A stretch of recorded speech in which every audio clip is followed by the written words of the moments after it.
तो जैसा कि लास्ट एपिसोड में हम लोगों ने देखा था कि शाओ चेन ने नेक्टर ऑफ लाइफ को हासिल कर लिया होता है और उसकी मदद से वो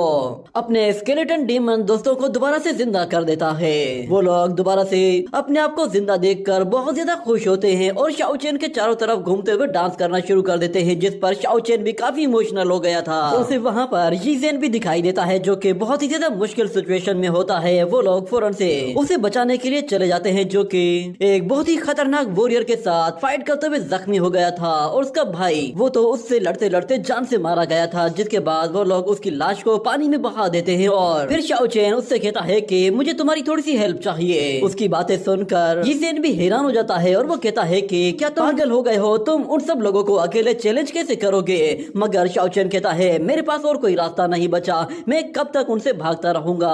अब बस मैं फैसला करना चाहता हूँ कि या तो मैं रहूंगा या फिर वो लोग रहेंगे। जिसके बाद अगले सीन में हमें दिखाया जाता है उन्हीं 3 वॉरियर्स को जिन्होंने उस अलायंस को ज्वाइन नहीं किया था। वहाँ पे मौजूद वो लड़की कहती है कि आखिर वो कौन लड़का है जो कि उस शाओ चेन से बदला लेना चाहता है और उसकी ओरिजिन क्या है। उसके अलायंस में शामिल होने के बाद से मुझे पता चला है कि उस अलायंस में कुछ रूल्स चेंज किए गए हैं और अब कहा जा रहा है कि वो लोग शाओ चेन को सब लोगों के सामने मारेंगे और वो गू मास्टर खुद अकेला ही उससे लड़ना चाहता है। किसी को भी अलाउड नहीं है कि वो उसकी लड़ाई के बीच में जाकर इंटरफेयर कर सके। ये सुनकर वहाँ पे मौजूद वॉरियर कहते हैं कि ये तो बहुत ही अच्छी बात है कि इन लोगों ने कम से कम कुछ रूल्स तो बना लिए, वरना हम लोग तो यूं ही बेकार में एक दूसरे की लड़ाई में इंटरफेयर करते रहते और हर बंदा अपनी मर्जी से ही काम करने की कोशिश करता। और फिर हमें दिखाया जाता है कि जाओ लिंगर भी वहाँ पर पहुँच चुकी होती है और वो कहती है कि क्या तुम लोगों ने हमें यहाँ पर सिर्फ इसलिए इन्वाइट किया है कि हम लोग इस लड़ाई को देख सके। तो फिर यान किंग चेन उससे कहती है कि तुम शायद नहीं जानती मगर उस यंग मास्टर ने स्पेशली यहाँ पर शाओ चेन को पकड़ने के लिए एक जाल बिछाया है और वो खुद उसे अपने हाथों से मारने वाला है। मैंने तुम्हें यहाँ पर सिर्फ इसलिए इनवाइट किया है क्योंकि एक तरफ तो तुम्हारा दोस्त है और दूसरी तरफ तुम्हारा एक दुश्मन है। अब इन दोनों के बीच में फाइट होती और तुम उसे मिस कर देती तो शायद ये तुम्हारी जिंदगी की सबसे बड़ी भूल होती। मगर लिंगर कहती है कि तुम्हें ये मालूम होना चाहिए कि इस वक्त हमारे लिए सबसे ज्यादा जरूरी क्या है। तो फिर किंग चेन भी कहती है कि आप बिल्कुल बेफिक्र हो जाएं, सब कुछ तैयार है। मैंने अपने अनडेड इमोर्टल सेट के बाकी लोगों को भी कांटेक्ट करके ड्रैगन आइलैंड में आने के लिए कहा है। एक मर्तबा हमारे सारे के सारे मेंबर्स वापस आ जाएं तो उसके बाद हम लोग ड्रैगन किंग को ज्यादा से ज्यादा जल्दी ढूंढ लेंगे क्योंकि हमारी फिर स्ट्रेंथ भी बढ़ जाएगी तो फिर शाओ चेन हमारे लिए कोई मसला ही नहीं रहेगा। ये सुनकर लिंगर खुश हो जाती है और कहती है ये तुमने काफी अच्छा काम किया है। मगर यान किंग चेन उससे कहती है कि प्रिंसेस क्या तुम्हें ऐसा लगता है कि हम लोग इस गेम के एंड तक सरवाइव कर पाएंगे और इस गेम में कौन जीतने वाला है, तुम्हारा दोस्त या फिर तुम्हारा दुश्मन। और अगले सीन में हमें दिखाया जाता है कि कुछ लोग पहले ही शाओ चेन का इंतजार करने के लिए एक पहाड़ के ऊपर बैठे हुए होते हैं और वहाँ पे मौजूद एक वॉरियर कहता है कि ह्यूमन वर्ल्ड से आए हुए उस वॉरियर ने सच में यहाँ पर सब लोगों के नाक पे दम किया हुआ है। और फिर हमें वहाँ पर उसी स्पेल कास्टर को दिखाया जाता है। वो कहता है कि तुम्हें इतना खुश होने की जरूरत नहीं है क्योंकि उस ह्यूमन वर्ल्ड से आए हुए बंदे ने पहले ही याओ और ट्री वाले बंदे को भी हरा दिया है। मगर फिर वो पहले वाला बंदा कहता है कि अरे देखो तो सही ये कौन बोला, दूसरे लोगों की हार की बात कर भी कौन रहा है जो कि पहले ही खुद हार कर आया है। तुम्हारी इस वक्त हालत तो बिल्कुल ऐसी लग रही है कि जैसे तुम बिल्कुल धोबी के कुत्ते जैसे बन गए हो जो कि अभी अभी ताजा ताजा अपने मालिक से मार खा कर आया है। ये सुनते ही वो स्पेल कास्टर गुस्से में आ जाता है और कहता है तुम अपनी हद से आगे मत बढ़ो। मगर वो दूसरा वॉरियर कहता है लगता है कि कोई आ रहा है। वो सब लोग उस तरफ देखते हैं तो उन्हें नजर आता है कि वहाँ पर उनसे लड़ने के लिए शाओ चेन पहुँच चुका है। उसने पहले ही सब लोगों को चैलेंज किया था इसीलिए सब लोग पहले से ही यहाँ पर जमा हो गए थे। और वो आते साथ ही कहता है कि अच्छा तो इन लोगों ने अपने जीतने के चांसेस को बढ़ाने के लिए पहले से ही फीडाओ सेक्ट और फैंटम सेक्ट के वॉरियर्स को भी इनवाइट किया हुआ है ताकि ये लोग अपनी स्ट्रेंथ को बढ़ा सकें। लगता है अब मुझे यहाँ पर संभल कर रहना होगा। वहाँ पे बैठे हुए वॉरियर्स वो उसे देख रहे होते हैं और उस पे हमला करने के लिए बस मौके के इंतजार में थे। इतने में अचानक शाओ चेन देखता है कि एक वॉरियर तेजी से उस पर हमला करने के लिए आ रहा है और वो जैसे ही अपनी स्पिरिचुअल एनर्जी का इस्तेमाल करता है तो शाओ चेन उसे देखते ही फौरन से अपनी स्पिरिचुअल शील्ड एक्टिवेट कर लेता है और उसके बीच से एक जोरदार एनर्जी अटैक करता है जो कि उस स्पिरिचुअल अटैक से टकराते ही उसे पीछे पुश करने की कोशिश करता है। ये देखकर वो स्पेल कास्टर भी हैरान हो जाता है कि इसकी पावर काफी ज्यादा है। अचानक से वो उस एनर्जी के ब्लास्ट की वजह से वहाँ से दूर जा गिरता है। मगर वो फिर से शाओ चेन को मारने के लिए अपनी पावर को यूज करता है तो हम लोग देखते हैं कि शाओ चेन वो उसे खत्म करने के लिए उसके सारे अटैक्स को डिस्ट्रॉय करते हुए तेजी से उसके बेहद करीब पहुंच जाता है और उस पर एक जोरदार एनर्जी पालमटे करने ही वाला होता है कि वहाँ पर वो दूसरा वॉरियर आ पहुंचता है जो कि शाओ चेन को वापस पीछे धकेल देता है और उससे आकर कहता है कि तुम्हारे पास तो सच में एक किलिंग इंटेंशन मौजूद है। तुम्हारे ऑरा से ही पता चल रहा है कि तुम यहाँ पे सबको मारने के इरादे से आए हो। ये कहने के बाद वो लोग फौरन से अपनी फैंटम पावर को यूज करते हैं तो हम देखते हैं कि उसकी बॉडी से बहुत ही ज्यादा एनर्जी निकलना शुरू हो जाती है और वो हवा में ऊपर चला जाता है और शाओ चेन अपने आसपास देखता है उसके पास सारे के सारे रास्ते बंद होते जा रहे होते हैं और वो बिल्कुल बीच में अकेला रह जाता है। वहाँ पर हर तरफ फॉर्मेशन बनती जा रही होती हैं और वो सारे के सारे फिर एक साथ मिलकर शाओ चेन पर एक माइंड अटैक करने की कोशिश करते हैं। इसकी वजह से शाओ चेन को थोड़े से चक्कर आना शुरू हो गए थे जिसकी वजह से वो वहाँ पर थोड़ा सा लड़खड़ा जाता है और ऊपर से वो वॉरियर फिर अपनी पावर को और भी ज्यादा बढ़ाते जा रहे होते हैं जिसकी वजह से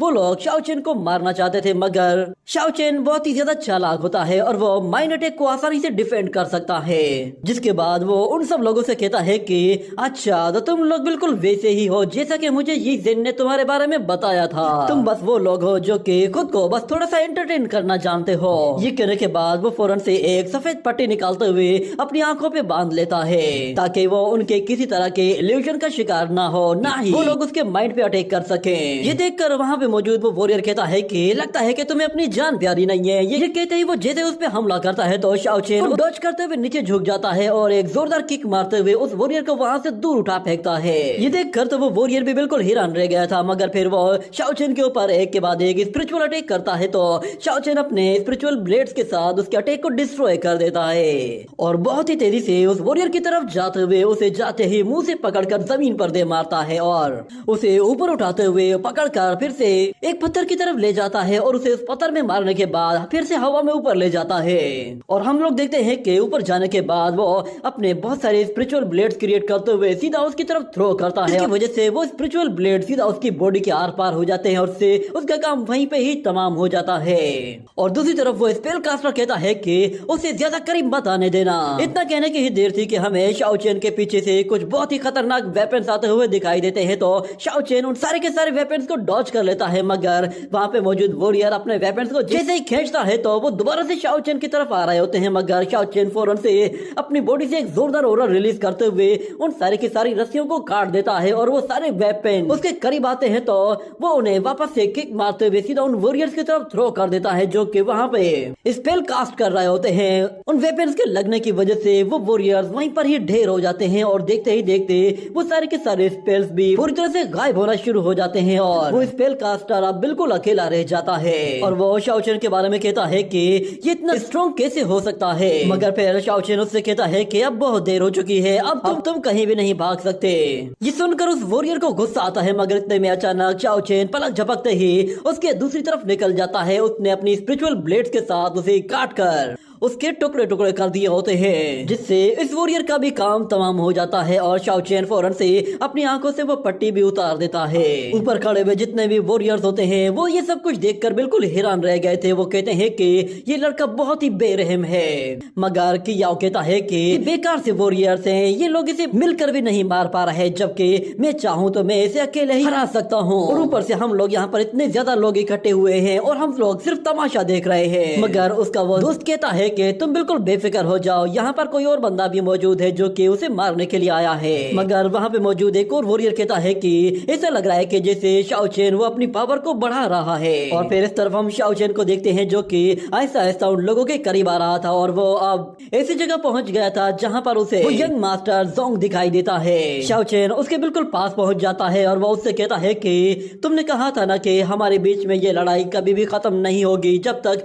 हम लोग जिंदा हैं तब तक ये लड़ाई चलती रहेगी। चलो तो फिर मैं अब यहाँ पर आ गया हूँ। इतने में हमें जोंग के हाथ को दिखाया जाता है। उसने अपने हाथ को रीजनरेट नहीं किया था, उस हाथ से अभी भी थोड़ा सा खून बह रहा था और जोंग कहता है कि शाओ चेन चाहे कुछ भी हो जाए मैं तुम्हें मार कर ही रहूंगा। ये कहते हुए वो अपने हाथ से बहुत सारे स्नेक्स क्रिएट कर लेता है। ये देखकर वहाँ पे मौजूद सब लोग हैरान हो गए थे और वो जायंट स्नेक सीधा शाओ चेन पर हमला करने के लिए जाते हैं। और इस तरफ हम देखते हैं शाओची को, वो कहता है कि इस लड़के के हाथ को क्या हुआ है, इसने अपने हाथ को ऐसा लग रहा है कि जैसे स्नेक्स में कन्वर्ट कर लिया हो, जिसकी वजह से ये और भी ज्यादा भद्दा लगने लगा है। मगर वहाँ पे मौजूद दूसरा वॉरियर कहता है कि ऐसा लग रहा है कि इन लोगों ने किसी स्क्रॉल पावर की मदद से इसके हाथ को रीजनरेट करने की कोशिश की है। ये टेक्निक भले ही हमारी स्ट्रेंथ को और हमारी पावर को बढ़ा देती है, मगर उसके बावजूद भी ये हमारी लाइफ स्पेन को खा जाती है। इस तरफ हम देखते हैं कि वो स्नेक्स जैसे ही शाओ चेन पर हमला करते हैं तो उनसे जान छुड़ाने की कोशिश करते हुए उन्हें मारने की कोशिश करता है। और इस तरफ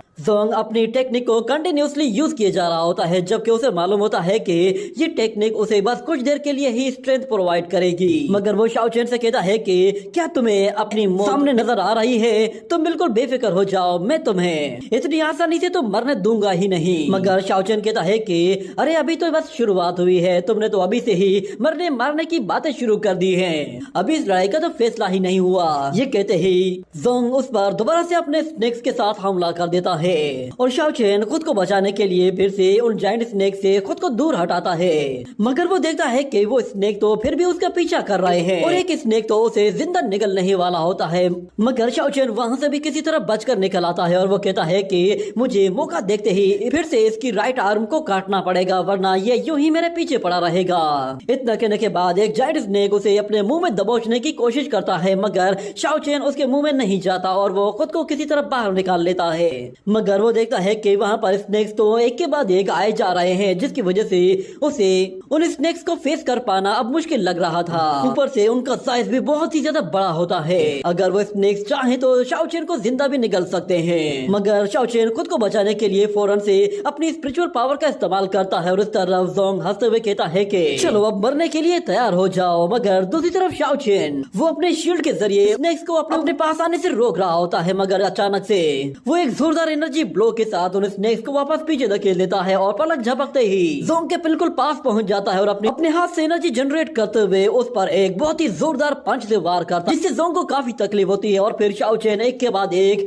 अटैक किए जाता है, जिससे जोंग को बुरी तरह से इंजर्ड कर देता है। और हम लोग देखते हैं कि शाओ चेन उसे मारने के लिए फौरन से अपने स्पिरिचुअल ब्लेड्स का इस्तेमाल करते हुए सीधा उन्हें जोंग की तरफ थ्रो कर देता है, तो वो स्पिरिचुअल ब्लेड सीधा जाकर उसकी बॉडी को हिट करते हैं, जिसकी वजह से उसकी राइट आर्म फिर से कट जाती है और वो सारे के सारे स्नेक्स भी डेड हो जाते हैं। ये देखकर जोंग भी बिल्कुल हैरान हो जाता है, क्योंकि वो अब अपनी स्नेक पावर का यूज नहीं कर सकता। मगर जब वो ऊपर लिंगर की तरफ देखता है तो उसे लगा कि शायद वो दोबारा से लिंगर को मायूस कर देगा और फिर से उस पर गुस्सा करेगी या फिर उसे छोड़कर चली जाएगी। इसीलिए वो हार नहीं मानता और दोबारा से लड़ने का डिसाइड करता है। और हमें दिखाया जाता है कि उसके पास एक और पर्पल स्क्रॉल होता है, जिसे वो फौरन से वहाँ पर खोल देता है और वो शाओ चेन से कहता है कि चाहे कुछ भी हो जाए, आज मैं तुम्हें यहाँ पर मार कर ही रहूंगा। और हमें दिखाया जाता है कि वो वहाँ पर four ghost body transformation technique को यूज करता है और हमें दिखाया जाता है कि उसकी बॉडी से निकलने वाला ब्लड सीधा उस स्क्रॉल की तरफ जा रहा होता है। और हमें यहाँ पर पता चलता है कि ये स्क्रॉल असल में एक human to demon body transformation technique के लिए यूज किया जाता है। उस स्क्रॉल से निकलने वाला और ही इतना ज्यादा होता है कि शाओ चेन को फील होता है कि जैसे वो अब अपनी पावर को बहुत ज्यादा बढ़ाने वाला है। और इस तरफ जोंग अपने ब्लड को सीधा उस स्क्रॉल तक पहुंचाने की कोशिश करता है, जो कि बिल्कुल टॉप पे मौजूद होता है। मगर जोंग देखता है कि उसका ब्लड जो स्क्रॉल तक पहुंच ही नहीं पा रहा। और इस तरह फिर शाओ चेन उससे कहता है कि तुम जिंदा रहना डिजर्व ही नहीं करते, इसीलिए तुम अब मरने वाले हो। ये कहने के बाद वो अपनी स्पिरिचुअल ब्लेड क्रिएट करते हुए तेजी से उसकी तरफ आता है और जैसे उस पर हमला करता है तो अचानक से शाओ चेन पर कोई और आकर हमला करता है, जिसकी वजह से वो बहुत ही बुरी तरह से इंजर्ड होकर वहाँ से दूर जा गिरता है और उसके मुंह से भी खून निकल आता है। जिसके बाद हमें वहाँ पर गु फैमिली के एक जनरल को दिखाया जाता है, जिसने शाओ चेन पर हमला किया था। ये देखकर लिंगर कहती है कि ये तो वही गार्डियन है, ये अपने यंग मास्टर को गार्ड कर रहा है। मगर फिर यान किंग चेन कहती है कि तो फाइनली गु फैमिली ने अपना असली पत्ता भी फेंक दिया है। आखिरकार उन लोगों ने अपनी पावर को शो कर ही दिया। जिस पर लिंगर कहती है कि तुम कहना क्या चाहती हो। तो यान किंग चेन कहती है कि ये जनरल बहुत ही ज्यादा ताकतवर है, इसने अपनी पावर्स को सप्रेस किया था, जिसकी वजह से ये इस आइसलैंड में एंटर हो पाया था। और लगता है कि शाओ चेन को मारने के लिए इन लोगों को अब अपनी ट्रू पावर शो करनी पड़ रही है। मगर लगता है कि शायद अब इनके लिए ही मुसीबत बढ़ने वाली है, क्योंकि इन लोगों ने ड्रैगन आइसलैंड में आकर अपनी ट्रू पावर को शो किया है, जिसकी वजह से ये लोग अब एक मुसीबत में पड़ सकते हैं। शायद इनकी इस हरकत की वजह से इनकी जान भी जा सकती है। तो फिर लिंगर कहती है कि आखिर इनकी सजा क्या होगी। तो फिर वहाँ पे मौजूद एक एल्डर आते हुए कहता है कि ये लोग मारे जाएंगे,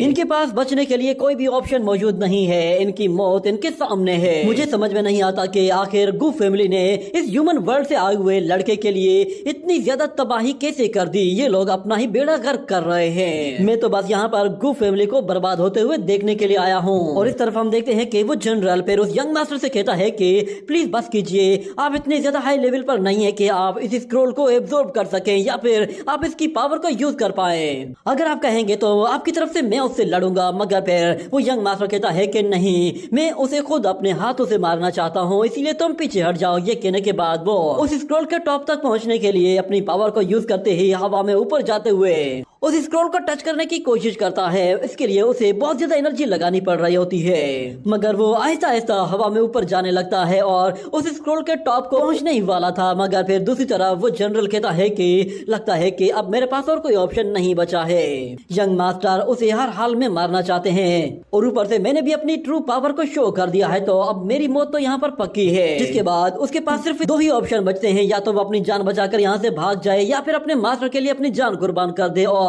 वो जनरल अपने मास्टर के लिए जान कुर्बान करने का ही डिसाइड करता है और फौरन से उस स्क्रॉल के टॉप पे जाते ही उसे खुद से टच करता है और कहता है कि यंग मास्टर आप बिल्कुल बेफिक्र हो जाए, आप उस लड़के को मारना चाहते हैं ना, मैं आपकी खातिर अपनी कुर्बानी देने के लिए तैयार हूँ। वो उस स्क्रॉल को जाते ही एक्टिवेट कर देता है और वो यंग मास्टर कहता है कि शिनशुओ ऐसा मत करो। मगर वो जनरल कहता है कि मैं आपका प्रोटेक्टर हूँ और मैं आपको आखिरी सांस तक प्रोटेक्ट करता रहूंगा।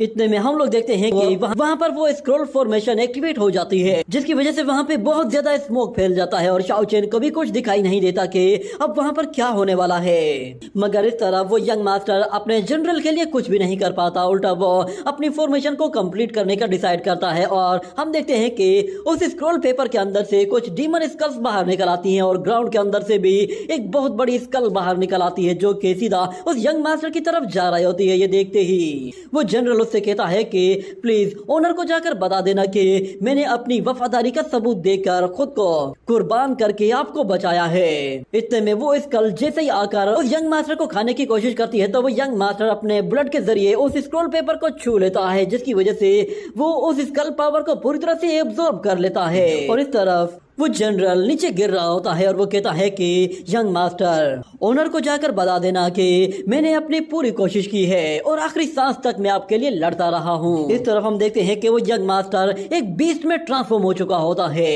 और दूसरी तरफ हमें उस जनरल को दिखाया जाता है, उसके ऊपर एक बहुत ही पावरफुल लाइटनिंग आकर गिरती है, जिसकी वजह से उसकी बॉडी उस लाइटनिंग से टकराते ही टुकड़े टुकड़े हो जाती है। ऐसा इसलिए हुआ था क्योंकि इस आइसलैंड में सिर्फ लो लेवल के कल्टीवेटर्स ही आ सकते हैं। हम लोगों ने शुरू में ही देखा था कि एक डेमी गॉड लड़की जब यहाँ से निकलने की कोशिश कर रही थी तो इसी आइसलैंड में लाइटनिंग एनर्जी की वजह से वो भी मारी गई थी। ये देखकर वहाँ पे खड़े हुए लोग कहते हैं कि फाइनली वो बंदा इस आइसलैंड में मारा ही गया क्योंकि उसने खुद अपनी मौत को दावत दी थी।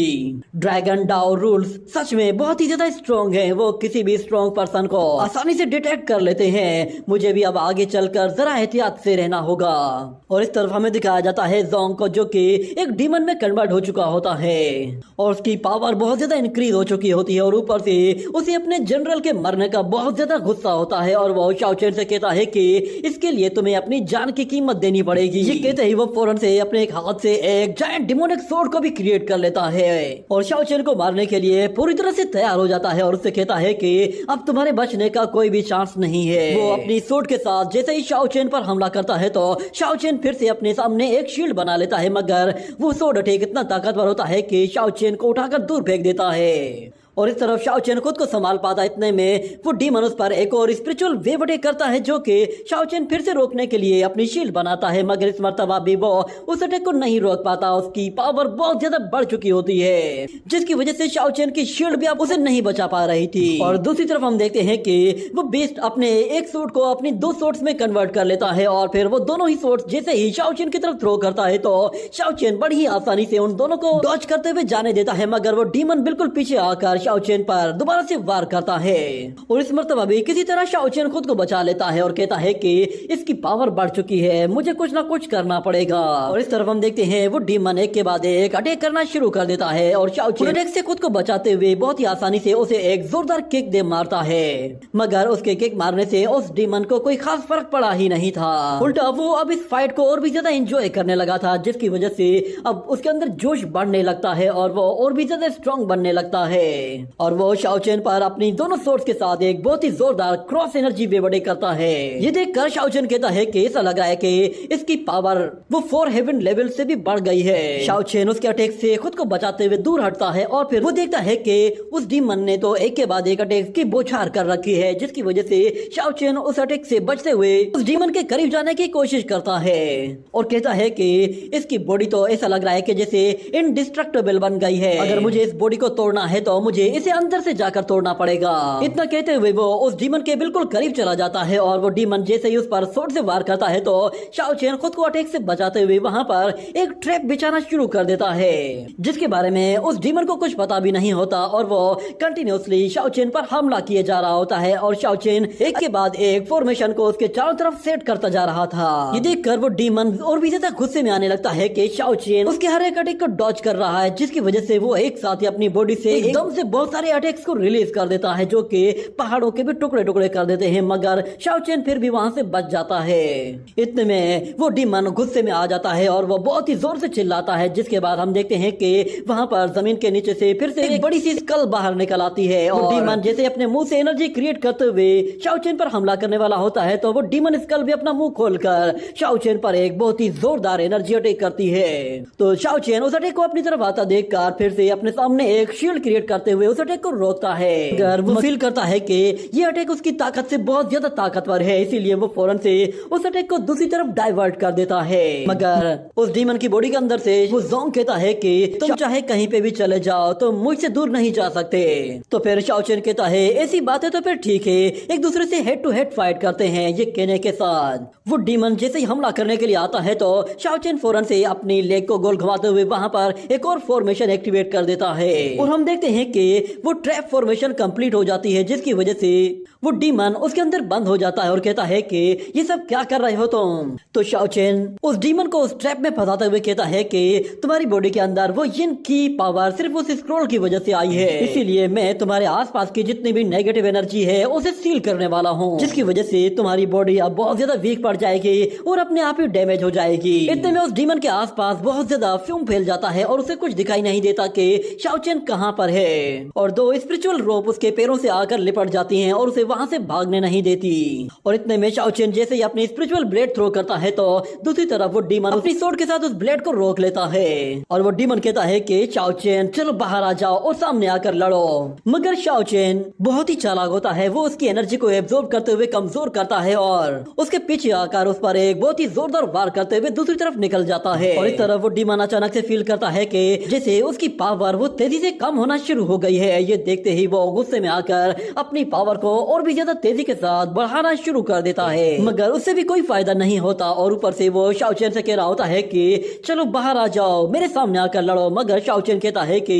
इतना जोर लगाने का कोई भी फायदा नहीं, तुम खुद को जितना ज्यादा फोर्स करोगे तुम उतनी ही जल्दी वीक हो जाओगे। ये कहते ही वो उस पर एक और वार करते हुए उसे जख्मी करता है और उस डीमन से कहता है कि तुम पूरी तरह से अब ब्लाइंड हो चुके हो, तुम्हें कुछ भी नहीं मालूम कि तुम्हारे आसपास क्या हो रहा है, इसीलिए बेहतर ये कि हार मान लो। तुम जितना ज्यादा खुद को पुश करोगे तुम्हें उतनी ही तकलीफ होगी। ये कहने के बाद वो फिर से उसके करीब आते ही अपनी फुल पावर का इस्तेमाल करते हुए फौरन से उस पर एक जोरदार एनर्जी अटैक करता है, जिससे हम लोग देखते हैं कि वो उस डीमन को बहुत ही बुरी तरह से हर्ट करता है और उस डीमन बॉडी के अंदर से जोंग की बॉडी को बाहर निकाल देता है। ये देखकर जोंग को भी यकीन नहीं आता कि वो शाओ चेन के हाथों इस तरह पिट गया है, अब उसके पास और कोई भी ऑप्शन नहीं बचा।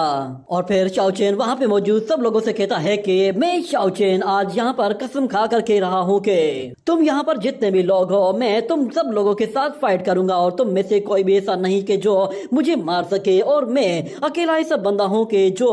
तुम सब लोगों को मार सकता हूँ। ये कहने के साथ ही ये एपिसोड यहीं पे ही एंड हो जाता है।